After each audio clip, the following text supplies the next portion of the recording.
Hello, everyone. My name is Julie, and I am here with Jessica Ribeiro. I Yeah. think I said that right. Thank you, Jessica, for taking time to share with us today. I know it's a little bit late for you, and you're in the middle of a storm, and you're still like, yeah, let's do it. So I Yeah. really appreciate that. How you doing? You good? Good. Yeah. Good. Doing. Um, so let's just get right into it because we have like about 30 minutes. Can you share just a little bit about yourself and a little background info? So I live in Connecticut. I am going to be 40.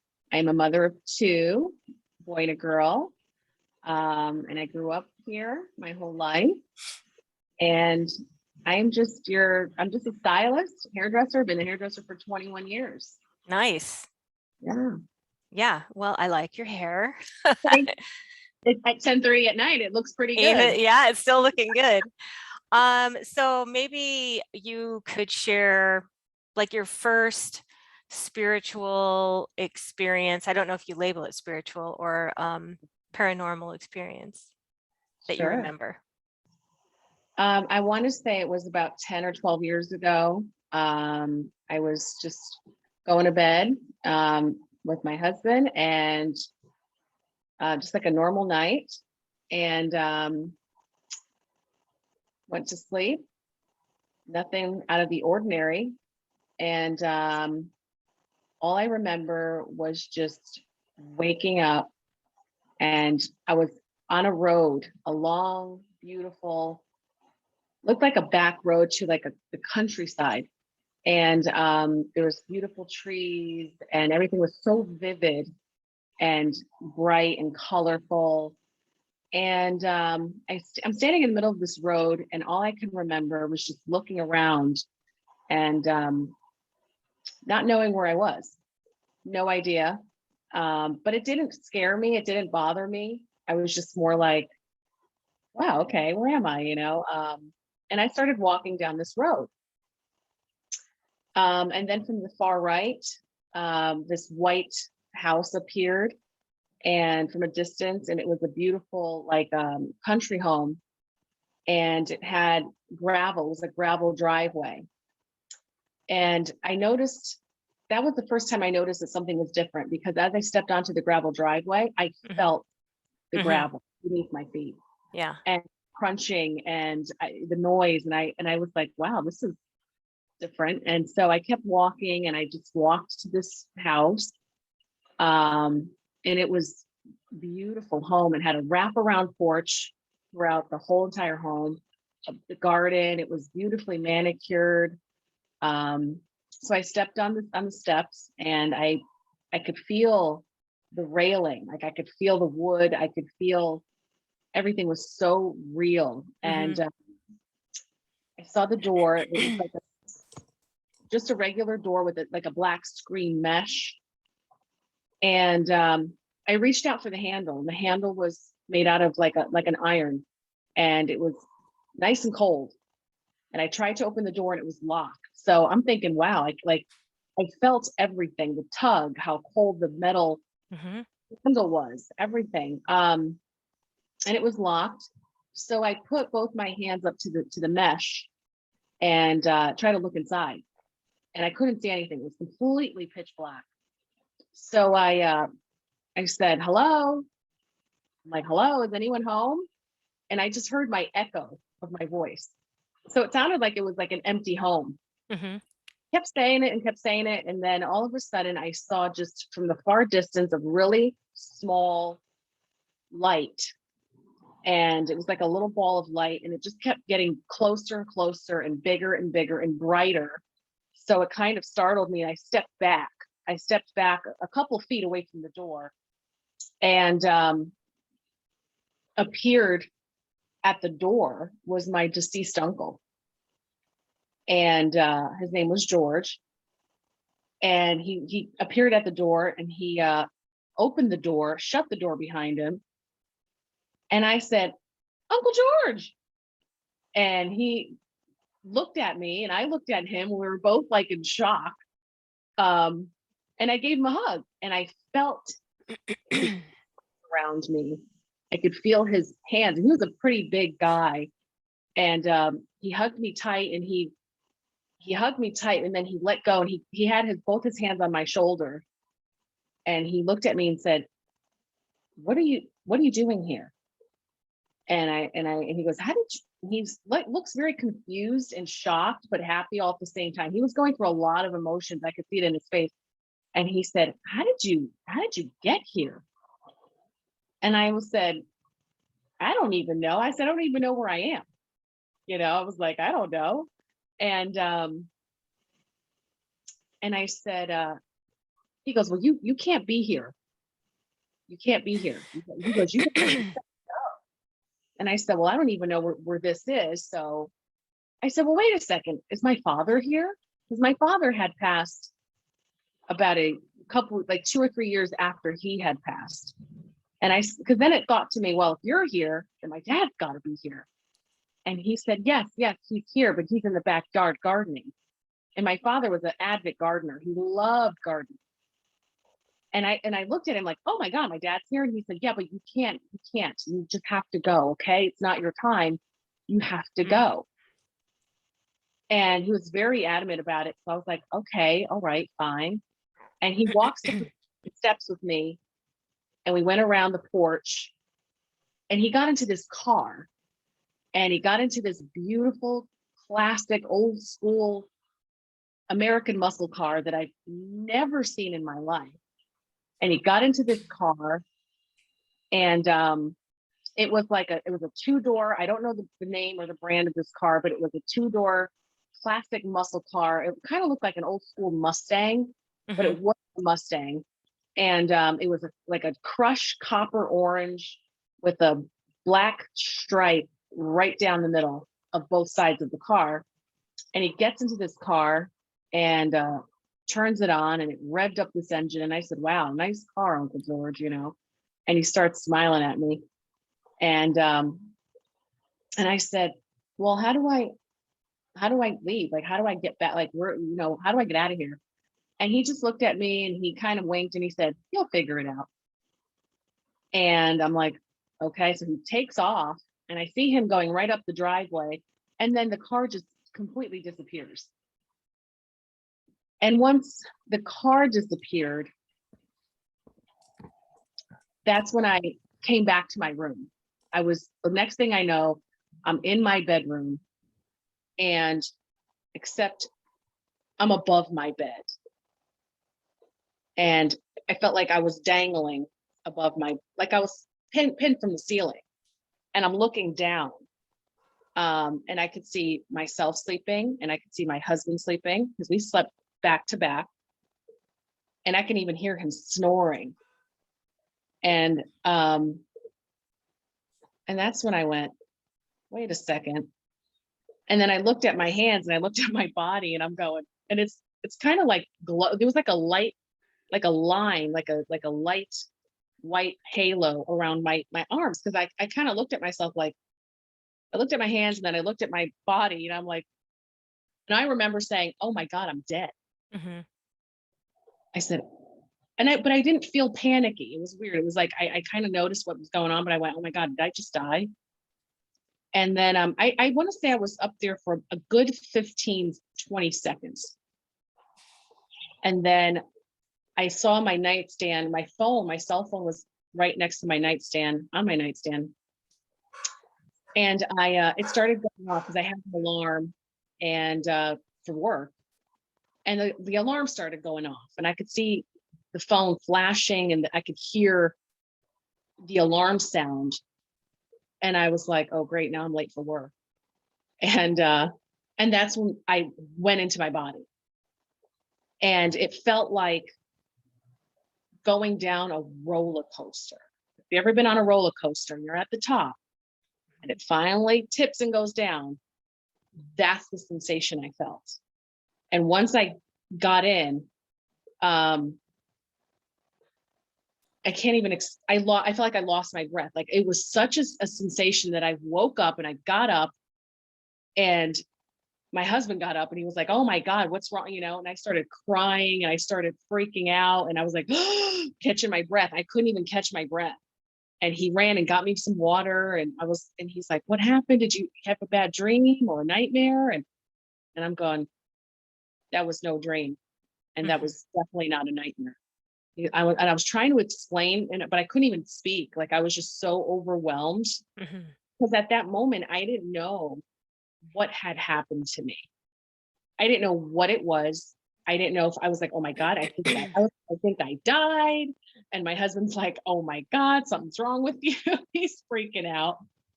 But I had to get to work. So I was like, I'll talk to you later about this. I'm like, I have to get ready for work. I'm going to be late. You had never had any kind of experience or even lucid dreaming before this? I've had dreams, I want to say vivid dreams, maybe vivid dreams, but at that point, I didn't even know what that was, lucid dreaming. I had no idea. Like, Had you ever woken up in your dream, like you're dreaming and you realize, oh, I'm in a dream right now? You don't remember ever having that? no, no, not at all.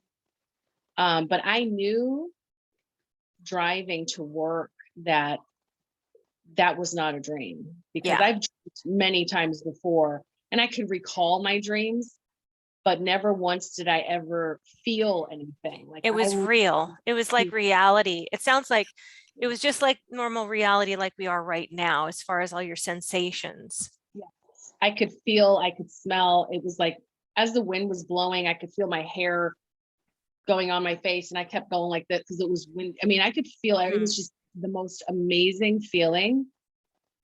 At that moment, I was scared. I was terrified because I was like, this was something I've never experienced in my life. And so it plagued my mind that whole day, probably that whole week, Mhm.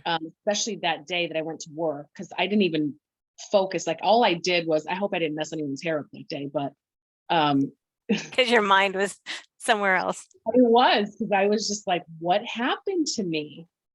What happened? And I was literally like out of my mind that day. It was just in my head all day. Right. And I want to say about 2 or 3 or 4 days later during the week, at work, there was a woman there who started working in the laundry department, who did all the cleaning and the towels and all that. And she was from my town, and she's a Portuguese woman and spoke broken English. And when I went in the laundry room, I noticed she was Portuguese. I could tell by her accent. And I said, hey, I'm Portuguese too. And she's like, really? And I said, yeah. So we started speaking in Portuguese. And I said, yeah, I'm from, so-and-so town. And she's like, oh, me too. I've lived there my whole life. Like, I moved there when I was a little, not a little kid, but many years ago. And in Portuguese town, in a small town, like, they know who your family is. Like, if you're from this small town, they'll say who your parents are, and they'll say, oh, you're related to so and so and so and so. So yeah, so she goes, who are your parents? I told her who my parents were. And she goes, oh, so you're so and so's daughter who had the two boys, because I had two brothers when I was younger, and they both died when I was younger, tragically, in an accident. And I said, yeah. And she goes, oh my God, I remember what happened. I'm so sorry. And she goes, you were like a little baby when that happened. I said, yeah. And so she knew my whole family. She knew my history, and my uncles and cousins and so forth. And so we had some small talk. And I would run into her after that a couple times in the staff room, lunches and stuff like that. And we'd talk on break and things like that. And so I don't know, one day we were having lunch and she came and sat next to me, and we started speaking, and I said to her, I don't know what plagued me to say this, because I was just like, maybe I should ask for this. It might sound strange, but I'm like, I'm like, whatever, I'm just going to do it. And I said, so do you know my Uncle George and my aunt? And she's like, yeah, they lived on Moran Avenue next to the hospital. I said, yeah. She goes, oh, they were there for many years. I said, yeah. And see my cousin Stephanie and this and that. She said, yeah, I know them. And I said, this is going to sound a little strange, but I'm just going to ask you this anyways. I said, I remember growing up with them, because I used to go over their house all the time. I said, my uncle and my aunt had only like two cars. They had a hunter green Toyota Camry, and they had a red Peugeot. And I said,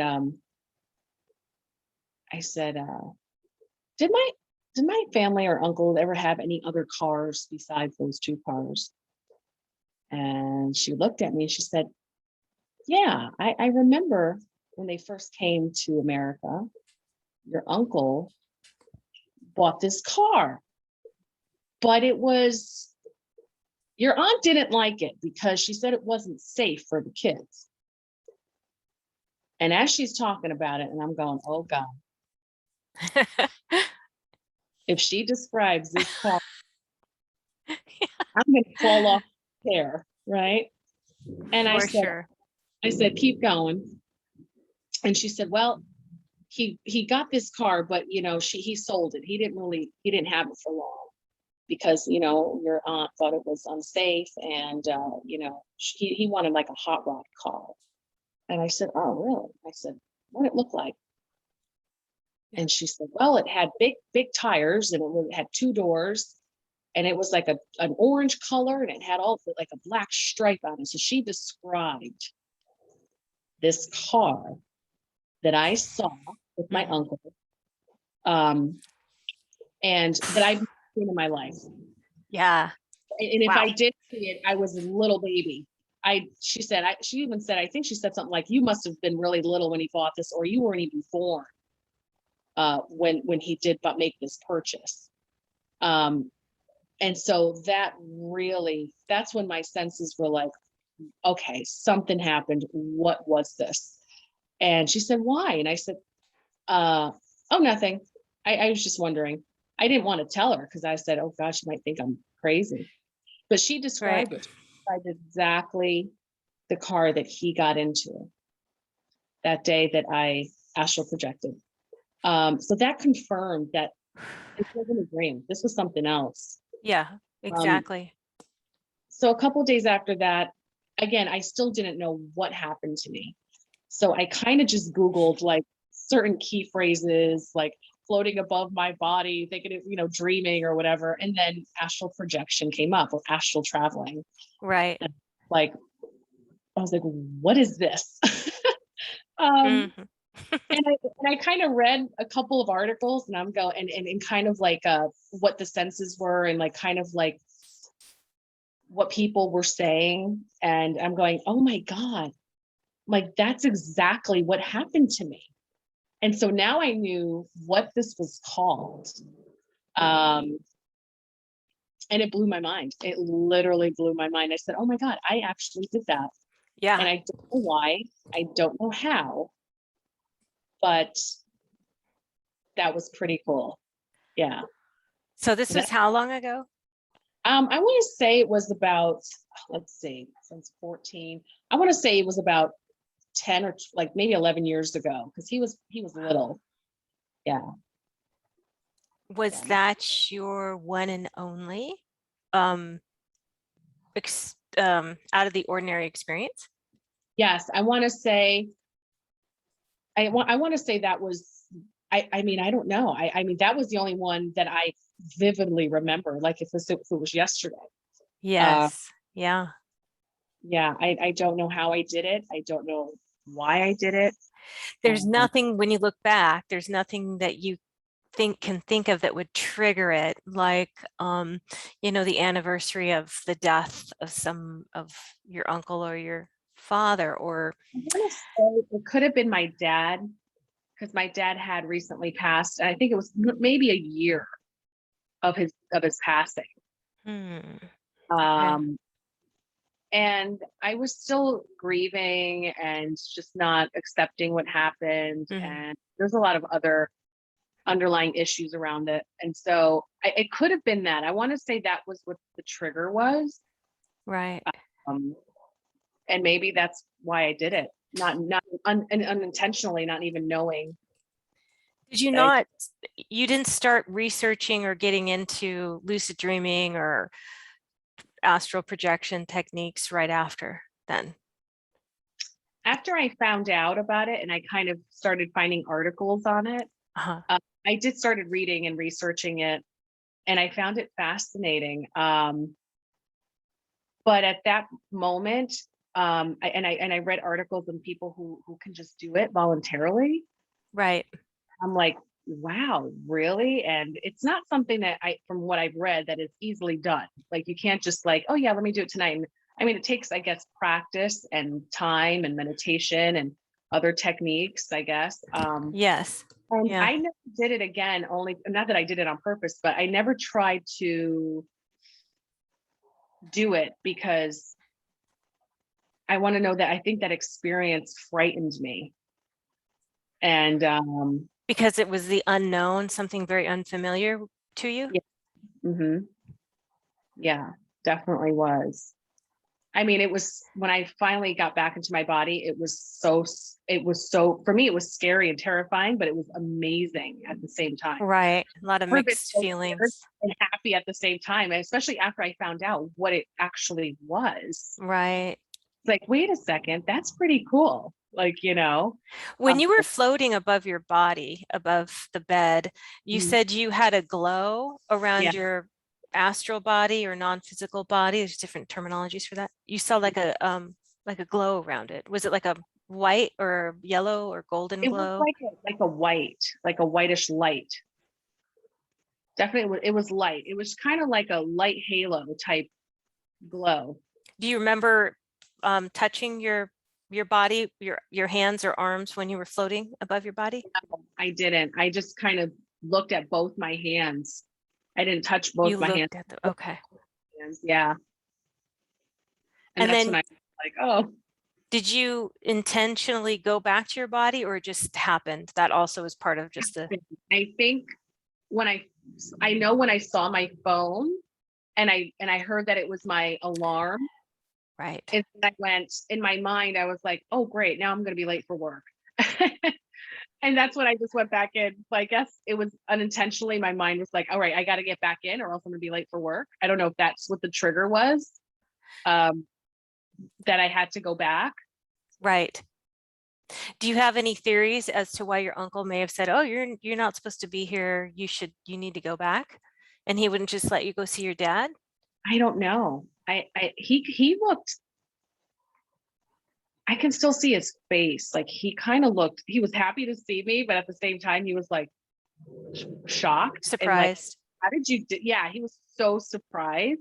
What are you doing here? This Yeah, isn't, you're not supposed to be here.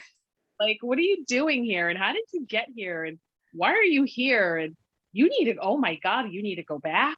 You need to go back. And this was all in Portuguese. That he spoke Oh, to me. did you And always speak to your folks and your uncle in Portuguese? yes. Okay. Mhm. And so he was just like, very like happy at the same time, but like, okay, well, now you got to go. Like, Did you like recognize the house at all? Was it something that, no, not never at all. seen a house in my life. Beautiful home, but never seen it in my life. Mm-mm. Never Did you seen that property. did you ever share this with any of your other uncles or your dad's relatives? No. Oh, you didn't. Well, I mean, you spoke to this one woman, but she was just Yeah. happened to know The only randomly. I mean, even that's amazing. yeah, that one woman years ago, and she worked at the laundry department, but um yeah, no, I never did, just because I was just like, my family's like super, super religious. And Okay. so I didn't know how they would take it. My mother being a Jehovah's Witness, like, Mm. oh no, she would, I don't know. Was She your would, dad religious or your uncle?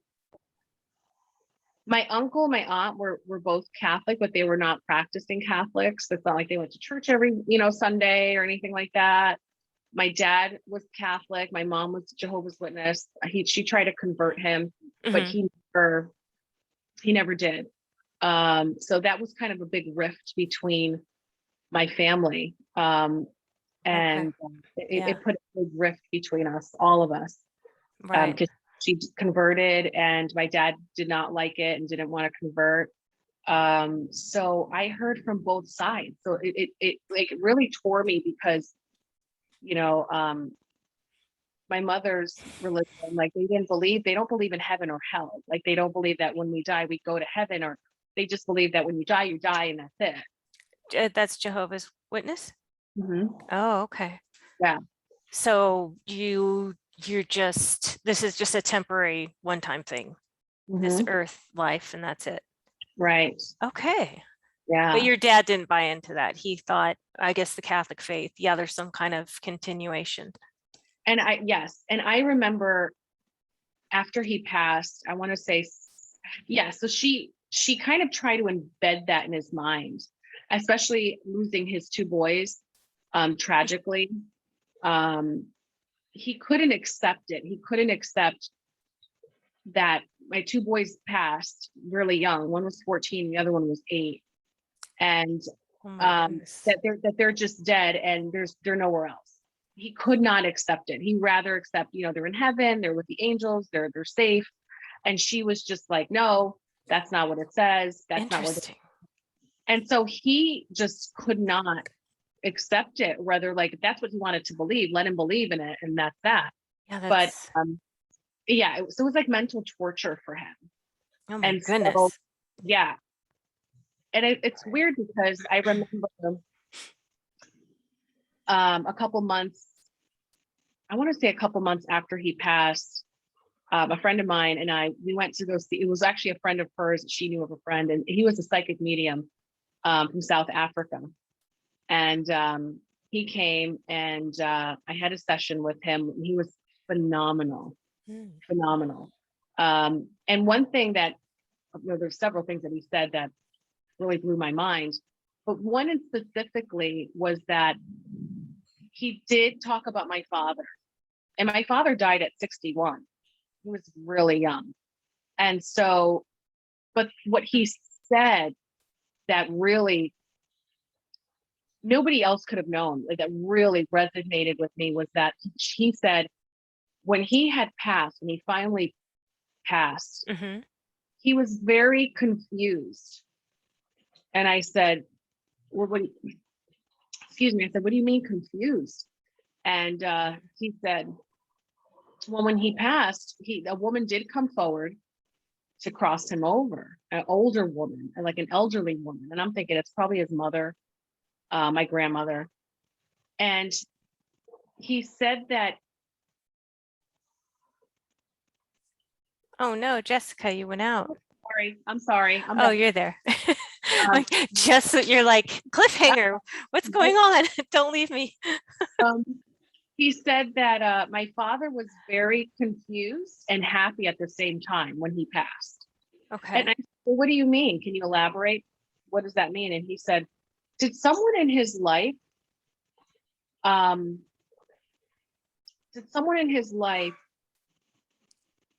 make him think that there was nothing else after this?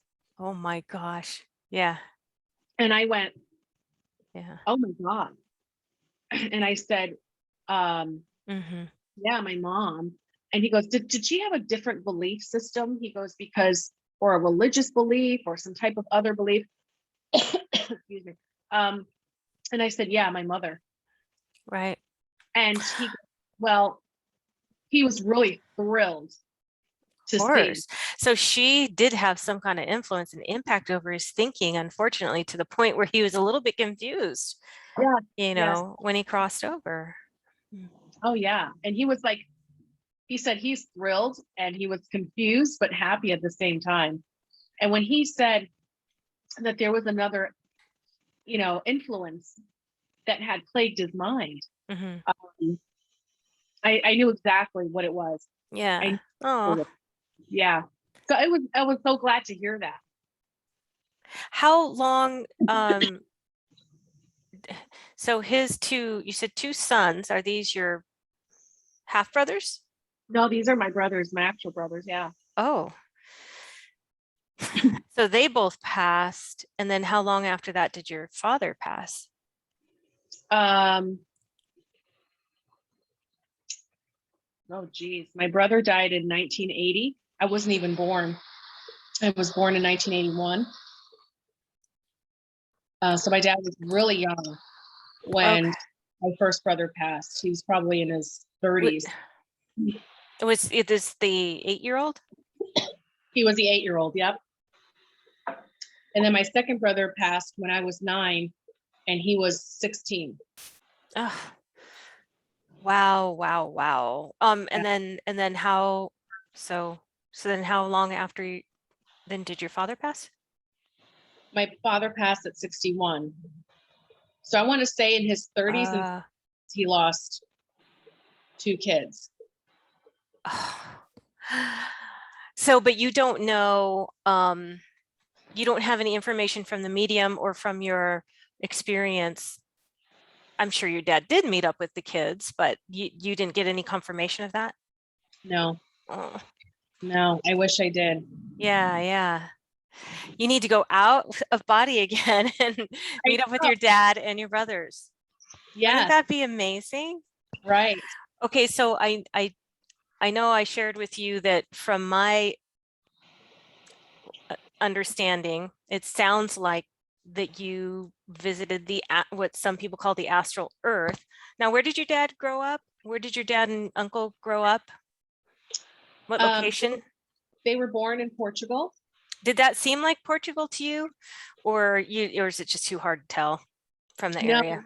it definitely wasn't Portugal. Oh, okay. No, because the roads look different there.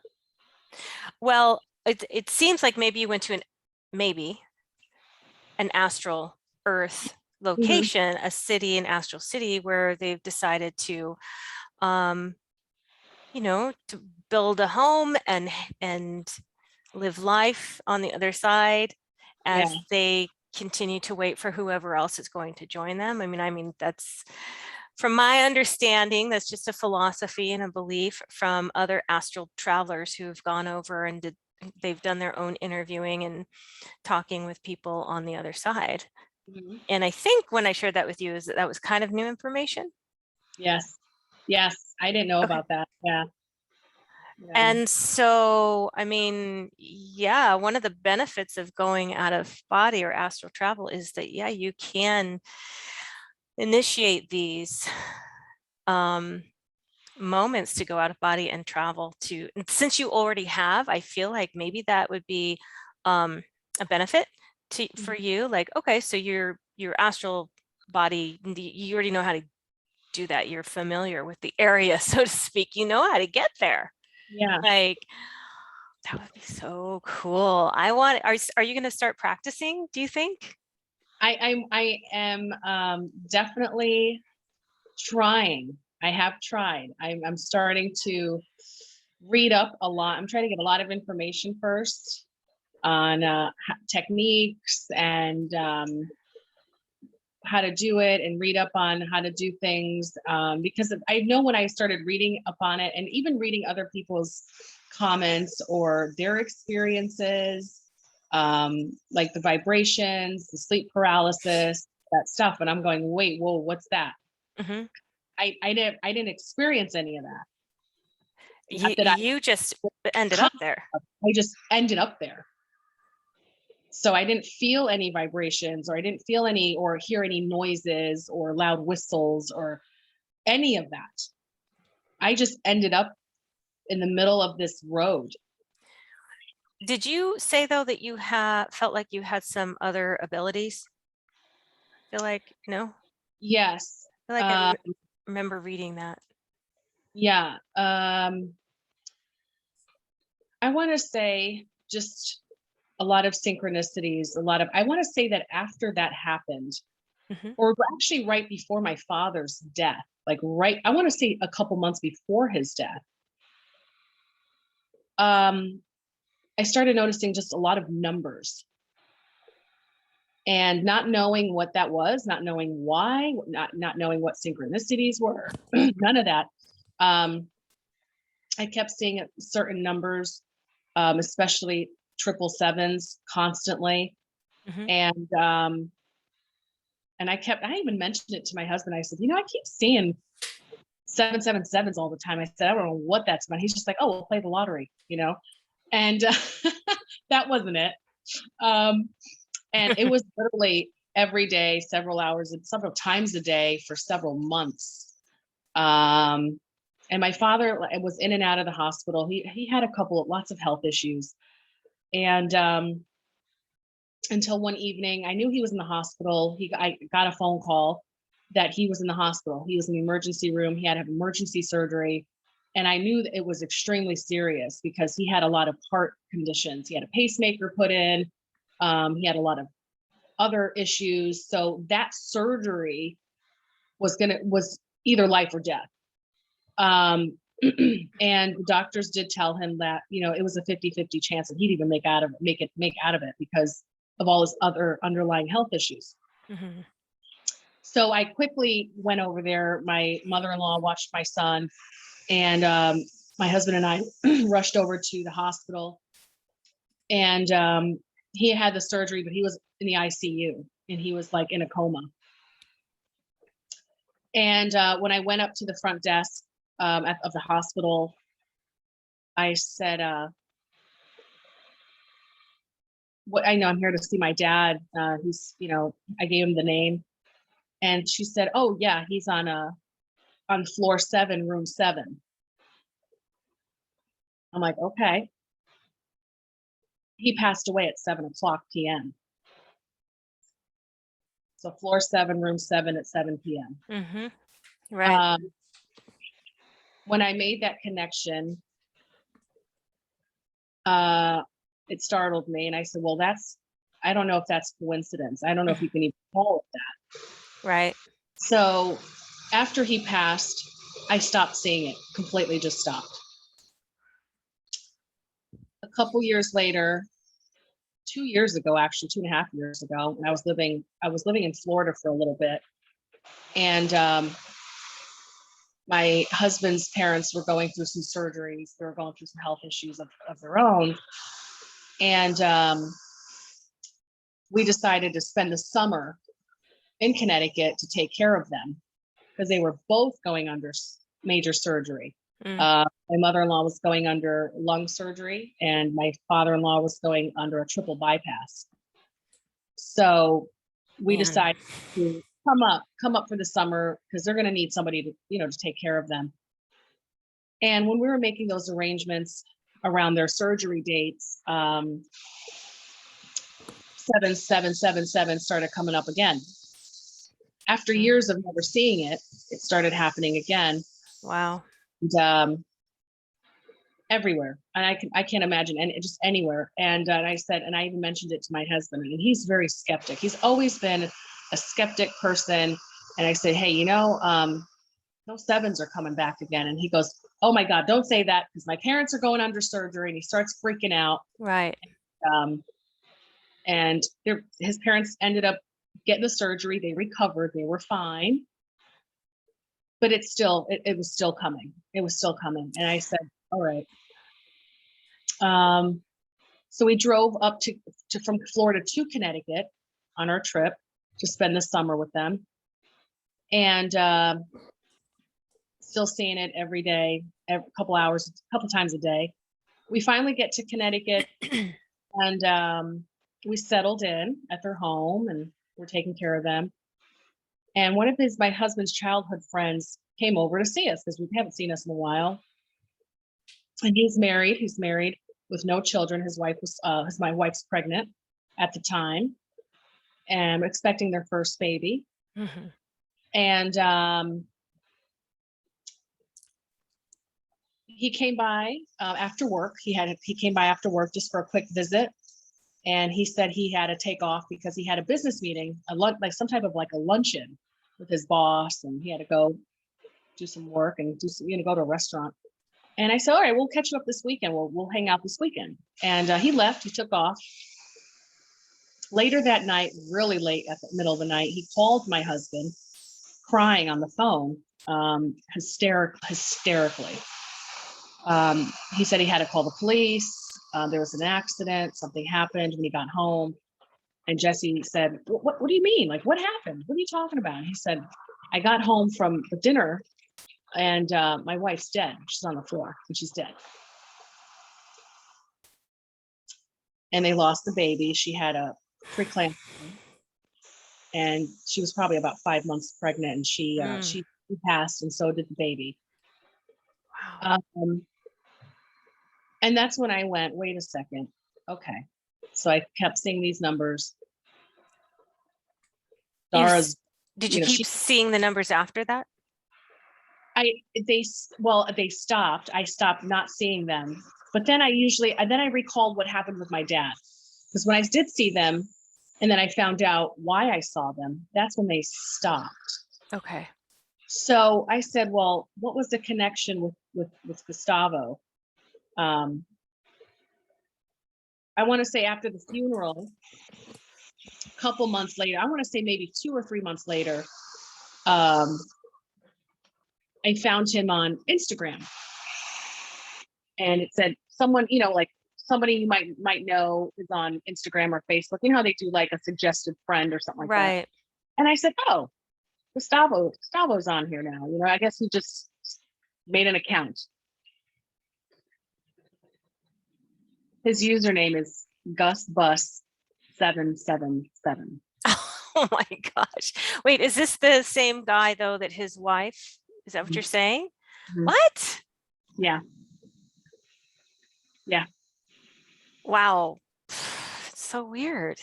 Yeah, that's I can't, I don't know why. I don't know why I saw that. very interesting. Yeah. And it came up on my phone, like when you have a contact on your listing, it usually will say, oh, you have a suggested friend that you could follow on Facebook or Yeah. like that. Gosh. So I it came don't up. know. He's not a real big social media person. So for me to see his name pop up, like How long did that happen after the passing of his wife? I want to say about 2 months after, 2 or 3 Okay. months after. And that's why I was Oh, because he's not a big social media person. And so when it came up as a suggested person to follow, right. Gus hasn't. I'm like, okay. So I clicked on it, and when I saw his username and it said 777, my mind was, Yeah. I just was like, okay. I haven't seen it ever since. And that was 2.5 years ago. I don't want to know if 777 starts coming up for you when we're talking. But oh my Yeah, goodness. see it. I just so yeah. So a lot of it. It's not just that. I Someone mean, who's watching this probably knows things about numerology and share with us what they think. But we are totally out of time. I know this went so fast. I still have more questions. Darn it. not Oh gosh, yeah, that you have some interesting things here going on, and I think you should start practicing, yeah, for sure, or continue practicing. yeah. And after we get off, I mean, we can talk more all about different techniques and whatnot. Um, I feel like we're out of time, so I wanted to ask. So, is there any do you have any projects or anything related to this subject matter that you'd want to share? And if you do, please share it, or you can let me know, and I'll link it to the YouTube channel. Or anything else you want to share before we have to sign off. I just want to say that this has really. I want to say that experience that was done 10 years ago was probably the opening of my spiritual journey, because I see things in such a different light, and the more open I become, I feel like the more these signs are coming to me, Right. whether I'm trying to figure it out what they are, what they're trying to say, who it's from, because some days it's more subtle and some days it's not so subtle, and it's pretty like smack in my face. So I'm trying to still learn, but I want to say that it really has been like an awakening. Yeah. Definitely is an awakening. And life and death. I tell my friends all the time, and when we talk about things like this, very, very deep and in depth, no, I'm not afraid of dying. And I'm not afraid of death at all. Not at all. Because I definitely know that there's something after this. That can be a life-changing benefit to having an experience like this, for sure. Kind of just Absolutely. that fear is sort of like, oh yeah, I guess that's not a non-issue now. I know Yeah. I know we're going to continue after this, so you don't have that fear of ending. I do, yeah, I have other things I want to ask you about, like your mom and other things and religion and what she's doing now and stuff like that. But we have to shut down and close out. But thank you so much It was my pleasure. for hanging with me. I know it's late over there. I'm glad the storm has not, you know, blown your house down. Thank God. Thank goodness. We're good. But anyway, thank you so much, everyone, for listening. And I hope you are all having a wonderful day or evening wherever you are. And thanks, and we'll see you next time. Bye-bye. Bye.